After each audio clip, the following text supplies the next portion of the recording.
Hello, listeners. Welcome to our first episode of Radio Free New England. My name is Thea. I'm co-host with Jack. Jack, introduce yourself. Hello. I don't know what to do Wonderful. beyond that. No, that's fine. And we're happy to present for our first episode. We're going to be going over a basic history of the New England Independence Campaign, talking about its early years and its establishment, and subsequent years leading up to the most recent election, as well as what we've been doing since then to close it off.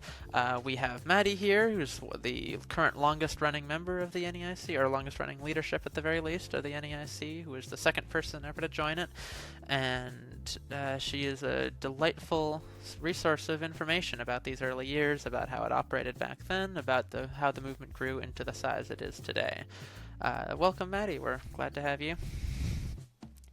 Thank you. I'm glad to be here. Yeah. And I suppose we'll just get started.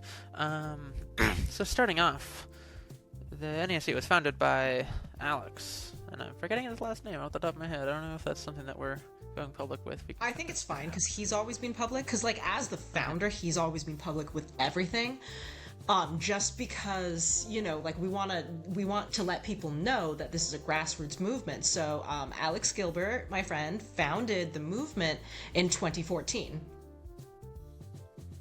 That's a while ago. Yeah. And what were his motivations? What drove him to make this happen? It started as his personal advocacy project that he felt that no matter what happened in the 2016 election, that the future for America was going to get worse and not better, regardless of who was running or who won, because we didn't even know who would run in 2014. You know what I'm saying? So I think because both of us, we grew up during the Bush years, and I think the biggest thing for us as young kids was that, the Iraq War, and which lasted 8 years, and it was, $11 trillion of taxpayer money for no reason. I think that was a very big reason for both of us to join. That's remarkably prescient of him. Yeah, I think a lot of it is that the Iraq War for America was like the invasion of Ukraine for Russia. So it's an immoral and illegal war. It's a giant waste of taxpayer money. There have been, war crimes and human rights abuses on both parts of both the part of America and of Russia. So I think it was very prescient of him that, he realized that, it's wrong for America to do this. It's wrong for America to, spend all that money on a senseless war when, you could give tax cuts to people, or you could spend it on, social programs or infrastructure. Yeah. And he didn't have faith in the democratic processes. He figured secession was the way to go. Yeah. Or was that, something that came later? Or was it originally just I think he was prescient because he realized, so if I go back to the parts of the website that he himself wrote, so he wrote this, essentially, taxation, war, government spending, the environment, and cultural disagreements are major topics where New England disagrees with America on. And, support for corrupt foreign dictatorships, endless war, corporate welfare are not our values. And that a free and independent New England means that we're committed to, justice and harmony, getting along with the rest of the world. And, yeah. So it was specifically with regards to a distinct political region as opposed to some fundamental qualm with the government itself. Maybe a little bit of both. Yeah, I mean, that's how that sort of thing starts. It's interesting to hear you talking about the Iraq War and its impact on people, because, I mean, speaking as someone who's early but still Gen Z, I know I was born after 9/11, pretty sure Jack was too. I don't actually know how old Yep. you are off the top of my head. It's a fascinating thing to remember that there was a time before America was like this. You know, at least to some degree. Like people my age just grew up with the understanding that America goes to wars for oil. That's just a thing we do. And like what I've learned about like those, especially the early 2000s, was there was so much jingoism and so much language of like America has to be strong and unified and stuff, that any kind of critique was really going against the grain. And it's remarkable that Alex was able to, even do that in the first place, much less put together something like this. Yeah. And like, what was he doing back then? What were his primary strategies? What actions and goals was he working towards? He set up our first website, and he set up our Facebook and Twitter accounts. So something I do want to mention right now is that when he first set up the campaign, it wasn't called New England Independence Campaign. For about the first 3 years of our existence, it was called Republic of New England. And that's actually why. That's actually why our subreddit still has the URL Republic of NE, because it's using our original name. Like, if you look on our subreddit, it was created in 2016. Yeah. And that's why, because we can't change URLs of subreddits like we can change, website URLs, Facebook, Instagram, Twitter. So that's why. Yeah, and I guess we'll get to the name change later, but what was his rationale for that name? Was that his idea of what the future government would be called, or was it sort of more esoteric than that? No, it was just like, this is what it should be. I can respect that. So let's I don't know. Any other things from that era? Anything you want people to know about how things were, about how he was? I'm trying to think, like, what? I don't really have anything else to say from, like, before the 2016 election. I'd rather talk about, like, the turning point, which was the 2016 election, and then what happened, like, in the months after, where, like, myself, James, and Alexandra joined. I guess I have one more question before we get there, which is, was it a deliberate choice on his part early on to just be, like, himself doing it alone, or was it just that he hadn't quite, like, found support yet? Because you were the first people to join. I don't think he was planning on running it as a one-man show, but he wasn't also actively doing outreach to people either. So what happened was, we met through a mutual acquaintance called Gavin. And Gavin thought that we should be friends. This was around the election time. So what happened was, Gavin introduced us, and then we became friends. And then, like, Gavin's like, oh, by the way, he runs this thing called not NEIC, but Republic of New England. It's a peaceful separatist movement for New England. And, because we don't want war, and we don't want taxes, and we don't want to, like, have the government just spend our money on random stuff. Yeah. Well, I'm glad other folks joined up. I'm glad you were introduced. So that's a good segue on to 2016. With these new members, was it just those three, or was it more people? It was for a time, I would say. So Alex was really the only person who was, like, really, really into it. But then there was Gavin and Curtis, who were kind of just there to help out a little bit.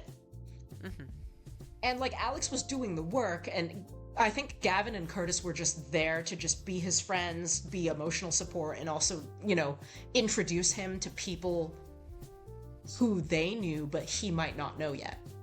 Yeah. So I guess you could say Gavin and Curtis were his wingmen. So then it's mostly just Gavin introduced me to Alex, and then I start working with Alex at the very end of, like, 2016, so after the election. And then in 2017, I get the idea to start getting the ball rolling by going to events on my own. So Alex, this entire time, he had just been going to events as a one-man show.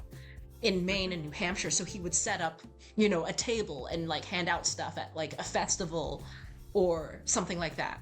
But then I get the idea in 2017 that I should show up to events in southern New England to do exactly that. So that's how I met James, who I just met him at, it was the Tax March 2017, and then he and I both showed up to the March for Science a few weeks later, and that's how we met Alexandra, who's our president right now. Yeah, and so I guess with these new membership, and getting into the organization and changes and things, like how did the organization change? What did it pivot towards? Were there any significant shifts in both like direction or strategy or in the scale of your operations?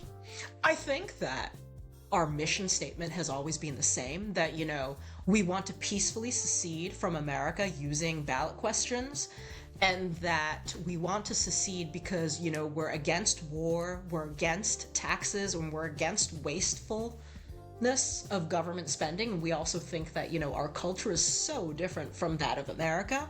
I think that before 2017, I think when it was just Alex, I think he was just catering to people in general, just, kind of like throwing his ideas out there to the public and see who picks up. But I think in 2017, we started to pivoting. It's like, hey, there's a group, and it's a very large group. In fact, it's a majority in New England who are very, very, very pissed off at corruption, fascism, just general American instability, just, everything that the first Trump administration brought along. So we started, I guess, marketing more towards people who were dissatisfied with the Trump's first administration, and that was really good. So we managed to grow. We basically quadrupled our Facebook membership, more than that, in like the first week after the 2016 election. Wow. Yeah. And we probably grew from like 1 to 1,000 Reddit subscribers within the first year. Wow. Yeah. And like sort of like tactically speaking, like what changed in terms of what you were actually doing? Was it still basically the same stuff Alex was doing, but just more of you doing it, or were there new shifts? I would say similar to what he was doing, but there were more of us doing it. So like we had a team of 5 people in southern New England, so all 3 southern New England states, and we would go to events in Boston and Providence, and we would, hand out our business card, get people to sign up on our mailing list, like we have a piece of paper and a clipboard.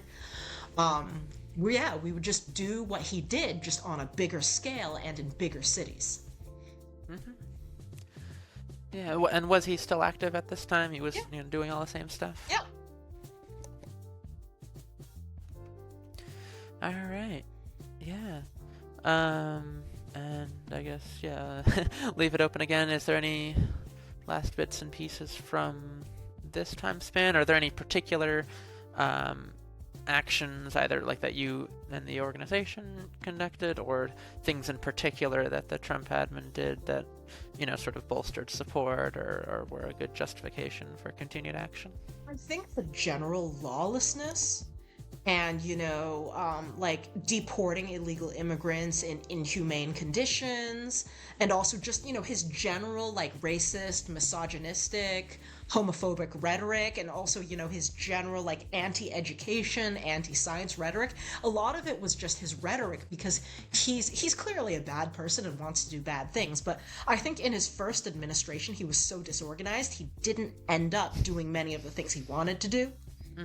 So it was just really just fighting back against his general bigotry and anti-science attitude. Yeah, and I mean, New England is one of the world's, sort of beating hearts of scientific innovation. Well, we can say that with confidence. Yeah. And so, I know we've talked about this a little bit in the past, but I even don't have the full story yet, just haven't had the time to. Which is as COVID-19 showed up and escalated, and then the government was responding or perhaps not responding to it. How did that change the operations of the NEIC, both via safety concerns or like aid work? We basically just became social media marketing only for 2 years. For all of 2020 and 2021. And then we resumed operations in 2022 and 2023. But, we did one protest in 2022 and one protest in 2023 just because we weren't completely out of the pandemic yet. And both protests were pro-choice, and they were in the summer. The 2022 protest was right after the Supreme Court ruling. So we did about that. Roe v. Wade. Yeah, so, because of the pandemic, it was slow, even though we had a lot of growth during the pandemic in terms of followership on social media, which was great. Because it just proved that, even in Democratic politicians' administration, even though he was, very sane and centrist, we still grew. So. Yeah. And what do you think? Do you think it was just residual, sort of memory of how Trump had mishandled things, or do you think there were things going on under Biden or in other states at this time that were also contributing to the growth? I mean, you mentioned the Roe v. Wade and pro-choice action. Do you think that was part of it? I think it was a combination of Roe v. Wade and pro-choice, the overturning of Roe v. Wade, and also the pandemic in general. I think if anything, the Biden administration worked slightly against us. If Trump had won 2020, we probably would have seen slightly higher growth. But still, people were just generally frustrated with the pandemic itself, not with the way any politician handled it, And people were frustrated with the overturning of Roe v. Wade. So I think that's why we grew a lot during the Biden years, despite not having any events for 2 years. I mean, I think the other possibility, and I'll just sort of chime in a little bit. I mean, there were things that also, are hardly perfect about the Biden administration, and we might have seen some of that too. I know I was unhappy with some of what Biden was doing internationally around this time. I'm sure this will come up in future podcasts, and it wasn't exactly a complete echo of Obama bailing out the banks after 2008, but there was definitely a disparity in the degree to which Biden was actively supporting regular old people versus, larger corporate entities and so on. But I think also, probably a lot of that was just residual. It was, we were coasting, and I guess we'll get to this a lot in the future, I'm sure, but there's a lot of separatist sentiment in New England that I think nobody's really noticed until recently. I don't think it's been properly surveyed. Yeah, is the main problem. Absolutely. Is there's data lacking, there aren't surveys across the whole region, and I couldn't even find surveys regarding entire states. So I was able to find but one. They were poorly worded. So I've seen a survey from 2024, summer 2024, that was would you support your state, specifically seceding?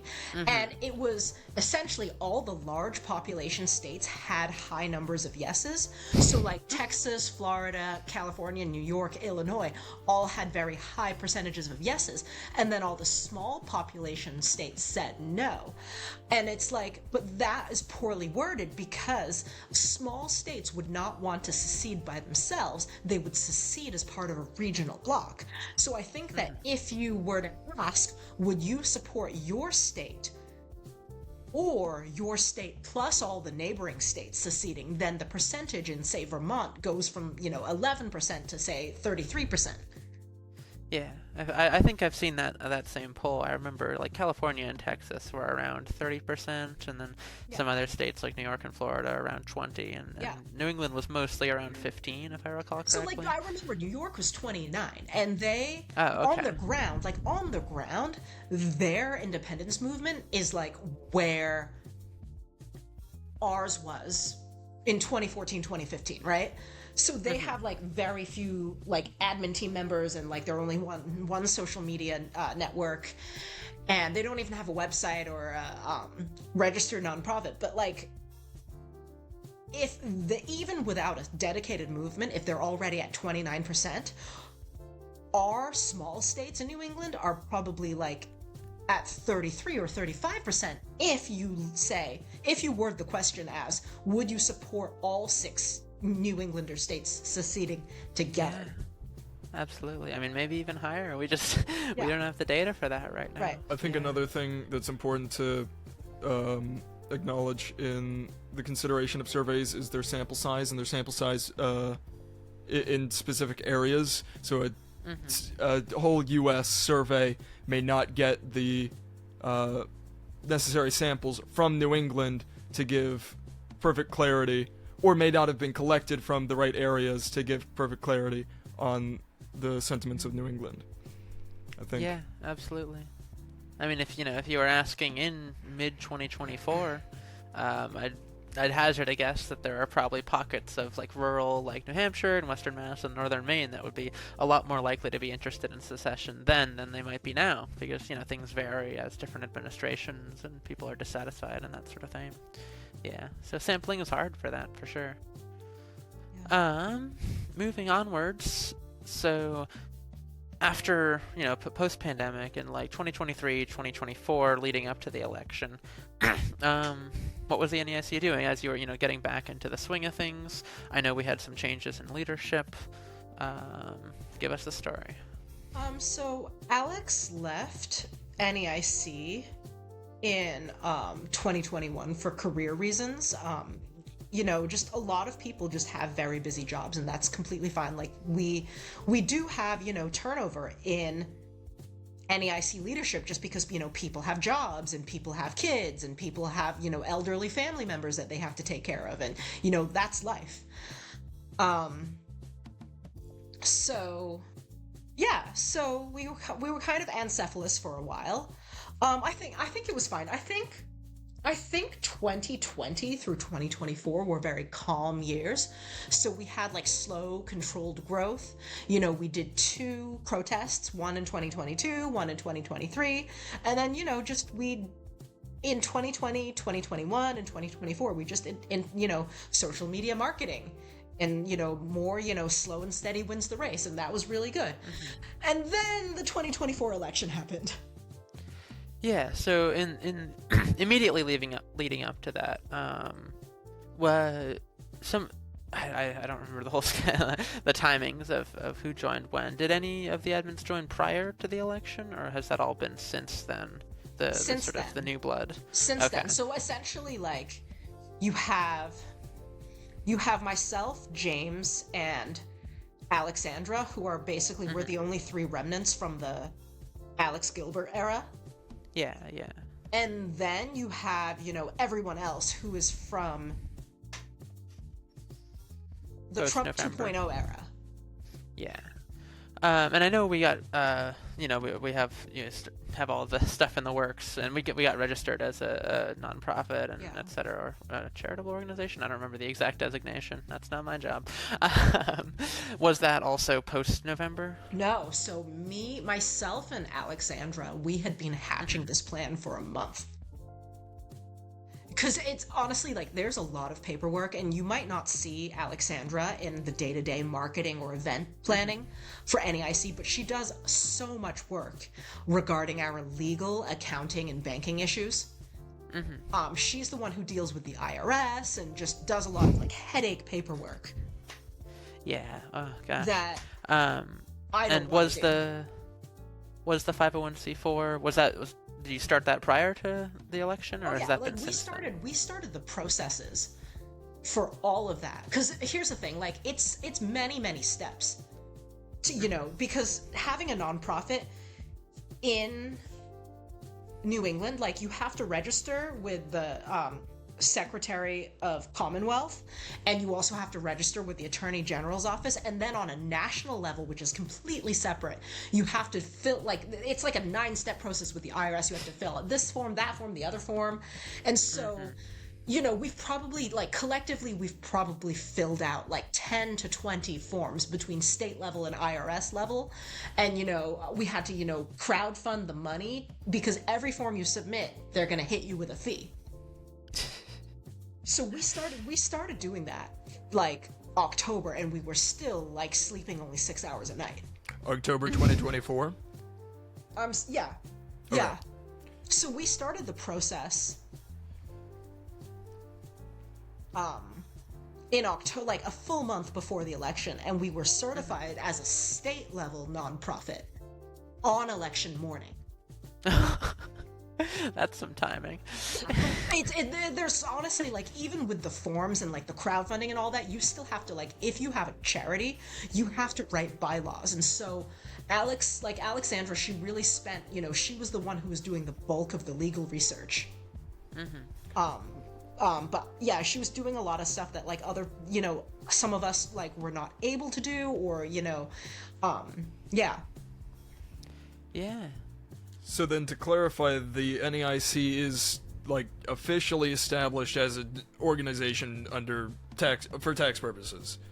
Correct. We are officially, like, as of 2024, we are officially a registered nonprofit at the state level. We are registered with both the Secretary of Commonwealth and the Attorney General's office, which you have to do both. And then we are also registered with the IRS. We filled out every single form we needed to fill. And we have 50C14 status pending, but we're still treated as a nonprofit. Like, it doesn't matter, because regardless, at the state level, we're a nonprofit, so we have and you're still incorporated as an organization under the IRS. Yeah. That's one of the points, because that declares officiality of the organization, the, like, group of people. Yes. Everything is official at both state and federal level. The only thing we're waiting back is the specific type of nonprofit that we're allowed to have. Yep. Okay. Yeah. And that's on the federal level? Correct. Yeah. And what drove you to decide to, I mean, being a nonprofit, I assume, was for tax reasons, but the specific variation of it, and, like, the decisions therein, what was the rationale? What was the rationale there? Excuse me.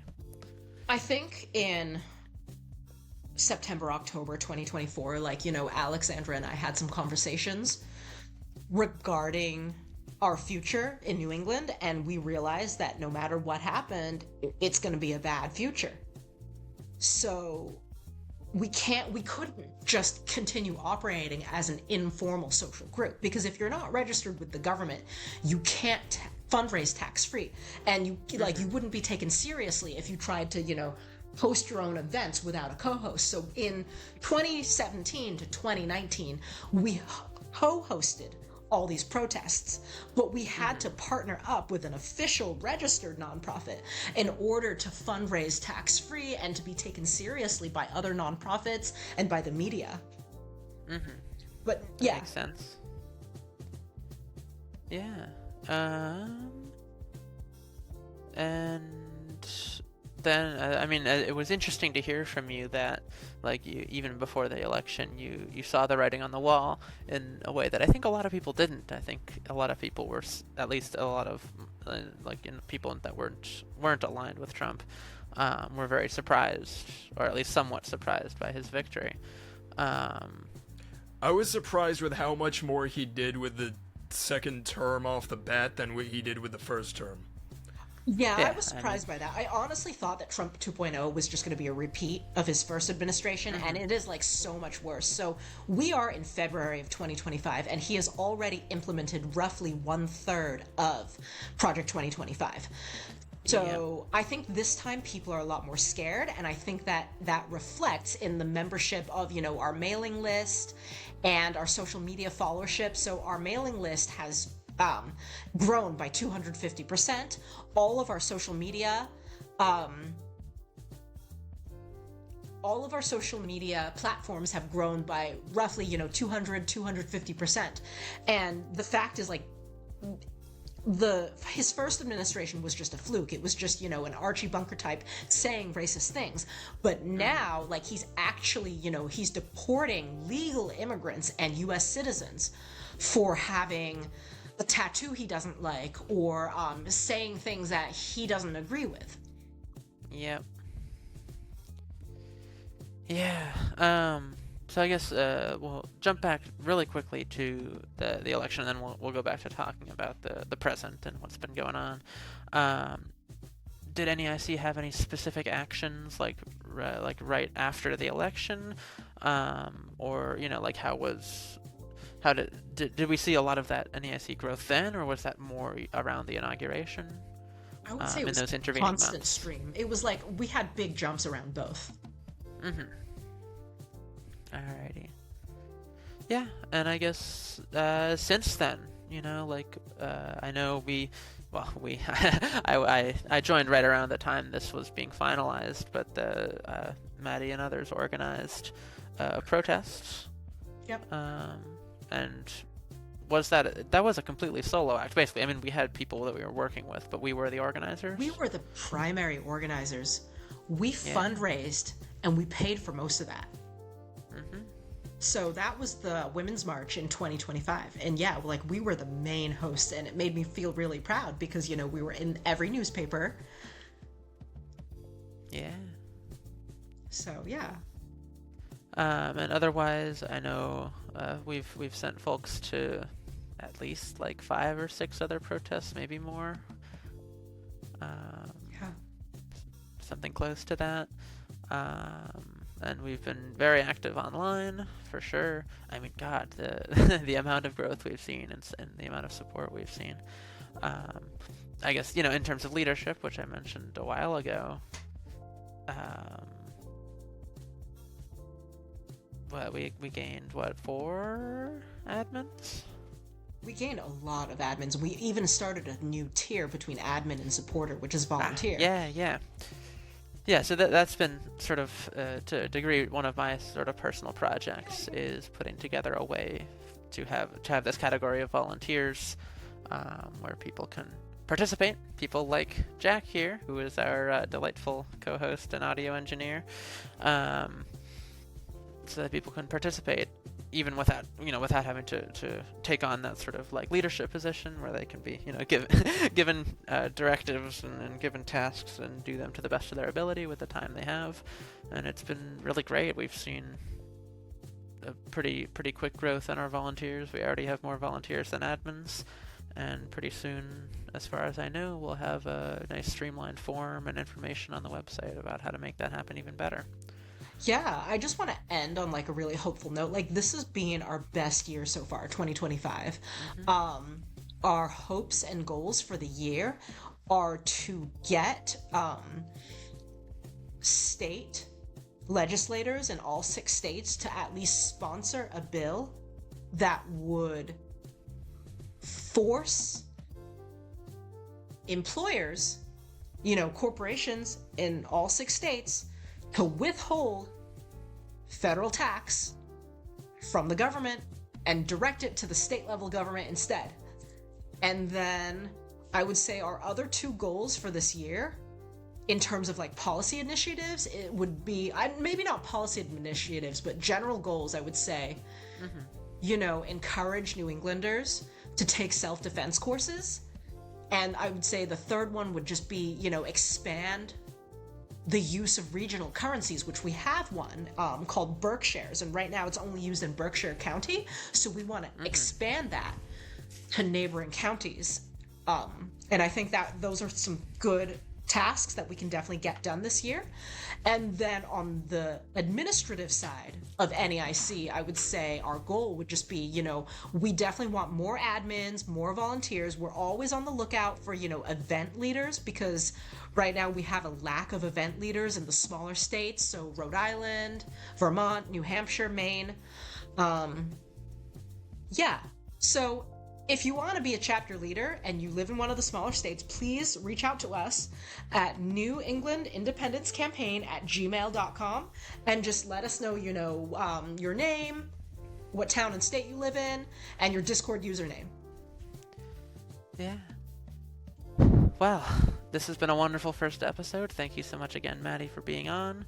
We're coming up on 11 years now since the NEIC was founded. From a one-man show to this rapidly growing movement where we're getting the word out, we're changing people's minds, and every day we're bigger than ever. I think on that note, that will be all for today. We're with the New England Independence Campaign, and if you'd like to get involved and donate your time or money to making New England free again, check out our website, newenglandindependence.org, or any of our social media accounts on the website or in the description. Thank you for listening to Radio Free New England, and we'll see you next month.